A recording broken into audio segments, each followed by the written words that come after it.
beds in my sister's size so that she and the dog could dress alike. And its own bed too, and the hair was red just like Erica's and cut the same way. All the time we were there in the van, Erica talked to the dog. She tried all its clothes on and told the dog how pretty it was. She hugged it, kissed it. She even named it Little Erica. It was making me sick. Every time I complained, Erica got mad and we started quarreling, and Mom turned around and blamed it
isn't a story, Erica, Mom said.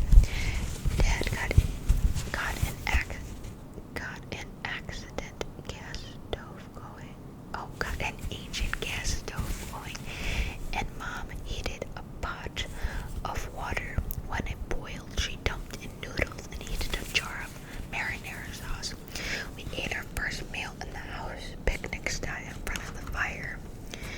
Erica snuggled beside Mom and shared her food with a little Erica. The food stuck to the doll's face, and Erica tenderly wiped her clean with a napkin.